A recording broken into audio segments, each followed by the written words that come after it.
ابو سفیان شام سے ایک بہت بڑا قافلہ لے کر مکہ مکرمہ جا رہا تھا، جس میں 50,000 سونے کے سکے اور ہر قسم کا مال موجود تھا۔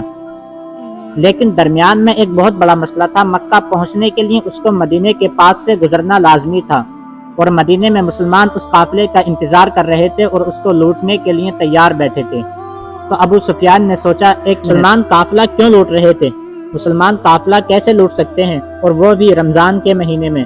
اصل میں بات یہ ہے، بدر کی جنگ سے 1 سال پہلے جب مسلمان مکہ سے مدینہ آئے تھے تو وہ اپنے ساتھ کسی بھی طرح کا کوئی سامان نہیں لائے تھے۔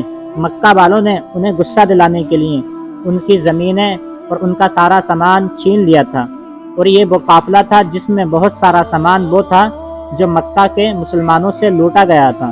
تو مسلمان لوٹ نہیں رہے تھے، بلکہ اپنوں سے سامان لوٹا گیا واپس لے رہے تھے۔ ابو سفیان جو اس قافلے کا ہیڈ تھا، اس نے سوچا کہ اگر وہ اس راستے سے گیا تو مسلمان اسے نہیں چھوڑیں گے، اس لیے اس نے اپنا قافلہ کے راستہ بدل لیا اور مکہ ایک خط بھیجا۔ اس قاصد نے مکہ مکرمہ پہنچ کر اور کعبے کے پاس میں جا کر اپنے اونٹ کے دونوں کان کاٹ دیے اور اپنے کپڑے پھاڑ کر زور زور سے چلانے لگا اور زور زور سے مدد کی آواز لگانے لگا۔ یہ ان کا اس وقت کا ایمرجنسی دکھانے کا طریقہ ہے، اور مسلمان فوج اس قافلے کو لوٹنے کے لیے پہلے ہی نکل چکی تھی۔ ابو جہل کعبے کے پاس آیا اور اس آدمی سے پوچھا، کتنے آدمی تھے؟ اس نے کہا، کل 313 لوگ ہوں گے۔ ابو جہل نے کہا، ہم 1000 لوگ لے کر جائیں گے۔ پھر ابو جہل نے اس آدمی سے پوچھا کہ ان کے پاس کتنے گھوڑے ہوں گے؟ تو وہ کہنے لگا، کم از کم 2 گھوڑے ہیں۔ تو ابو جہل نے کہا، ہم 70 گھوڑے لے کر جائیں گے۔ پھر ابو جہل نے پوچھا کہ ان کے پاس کتنے اونٹ ہوں گے؟ تو اس آدمی نے کہا، ان کے پاس 70 اونٹ ہیں۔ تو ابو جہل نے کہا، ہم 200 اونٹ لے کر جائیں گے۔ ابو سفیان کا قافلہ مین روڈ کو چھوڑ کر دوسری طرف سے چلا گیا اور مسلمانوں کی فوج سے بچ کر بھاگ گیا۔ تو اب لڑائی کرنے کا کوئی ضرورت ہی نہیں تھی۔ لیکن ابو جہل نے کہا کہ اب اگر قافلہ بچ بھی گیا تو ہم ان مسلمانوں کو نہیں چھوڑیں گے۔ The caravan is safe, so there is no need to fight. Not fight. کیونکہ ان کے ایک ایک بندے کو مارنے کے لیے ہمارے پاس 3 بندے موجود ہیں۔ محمد صلی اللہ تعالیٰ علیہ وسلم اپنی فوج کو بدر کے پہلے کنویں کے پاس پڑاؤ ڈالنے کا حکم دیا۔ تو ایک صحابی نے آ کر پوچھا، یا رسول اللہ صلی اللہ علیہ وسلم، یہ جگہ آپ نے اللہ رب العزت کے کہنے پر چوز کی ہے یا اپنے مشورے پر؟ ان صحابی نے فرمایا کہ یا رسول اللہ، یہاں سے کچھ دور اگر پڑاؤ ڈالیں تو وہاں پانی بھی زیادہ ہے اور ہم ان کنووں پر قبضہ بھی کرنے کو روک سکیں گے۔ آپ صلی اللہ تعالیٰ علیہ وسلم نے ان صحابی کی بات مانی اور پوری فوج کو اس جگہ سے دوسری جگہ بھیج دیا۔ دوسرے دن ابو جہل کی فوج جب سامنے آئی تو وہ مسلمانوں کی فوج سے 3 گنا بڑی تھی۔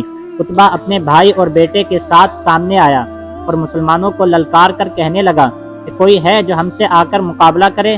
مدینے کے 3 انصاری سامنے آئے تو عتبہ ان کو دیکھ کر کہنے لگا کہ یہ کون ہے؟ اب ہم نے اپنے بھائیوں سے ہی لڑنا ہوگا جنہیں ہم سے بغاوت کی۔ حضرت حمزہ اور حضرت عبیدہ اور حضرت علی رضی اللہ تعالیٰ عنہ سامنے آئے اور لڑائی شروع ہوئی۔ حضرت عبیدہ زخمی ہوئے، لیکن عتبہ اور اس کا بیٹا اور وہ تینوں مارے گئے۔ عتبہ کا بیٹا حذیفہ جو کہ مسلمانوں کی فوج میں تھا، اس کے سامنے اس کے بھائی اور اس کے ابا اور اس کے چچا کو مار دیا گیا، لیکن وہ مسلمانوں کی فوج میں رہا۔ مسلمانوں کو پتا تھا کہ دشمنوں کے مقابلے ان کی فوج بہت چھوٹی ہے، اس لیے تو انہوں نے 2 جگہ اختیار کی اور اپنی فوج کو 2 حصوں میں بانٹ دیا اور وہیں کھڑے رہے اور ان سے کہا کہ تم لوگ آ کر حملہ کرو۔ اسی کے ساتھ ابو جہل فل فوج کے ساتھ حملہ کر دیا۔ ابو جہل کو لگا تھا کہ 2 منٹ کا کام ہے، ختم کر کے نکلتے ہیں، لیکن ایسا نہیں ہوا۔ آہستہ آہستہ ایک مسلمان کے بدلے 5 کافر مرنے لگے۔ کافروں کی فوج پیچھے ہٹنے لگی۔ ابو جہل کہنے لگا کہ یار، ہم ان سے 3 گنا زیادہ ہیں اور یہ ہٹنے کا نام ہی نہیں لے رہے۔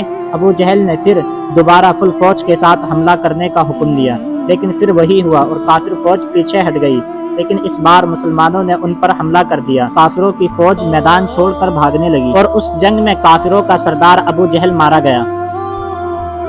مکہ میں سارے لوگ جیت کا انتظار کر رہے تھے، کیونکہ مکہ والوں کو 60 سال سے قریش کو کوئی بڑی شکست نہیں ہوئی تھی، اور ایک بار 65 سال پہلے انہوں نے ابراہا کے بڑے لشکر کو بھی ہرایا تھا، اس لیے پورے عرب میں قریش کا نام مشہور تھا اور قریش کو بہت طاقتور قبیلہ مانا جاتا تھا اور قریش کو اپنا لیڈر بنا رکھا تھا۔ لیکن اس بار یہ مکہ کے کافر 313 مسلمانوں کے آگے ہار گئے۔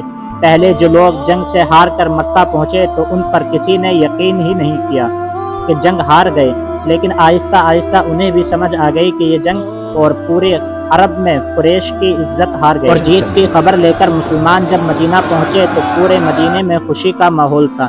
جیسے ہی آپ صلی اللہ تعالیٰ علیہ وسلم جب گھر پہنچے تو پتہ چلا کہ آپ کی سب سے پیاری بیٹی جسے آپ سب سے زیادہ محبت کرتے تھے حضرت رقیہ فوت ہو گئیں۔ جب آپ صلی اللہ تعالیٰ علیہ وسلم نے یہ خبر سنی تو آپ صلی اللہ تعالیٰ علیہ وسلم کو اس کا بہت دکھ ہوا، لیکن آپ نے اپنے دکھ کو چھپا لیا اور صحابہ اکرام کی خوشی میں شامل ہو گئے۔ اور دوسری طرف ابو سفیان نے پھر دوبارہ مسلمانوں سے جنگ کرنے کی تیاری شروع کر دی اور اب کی بار کئی ہزار کا لشکر تیار کرنے لگا۔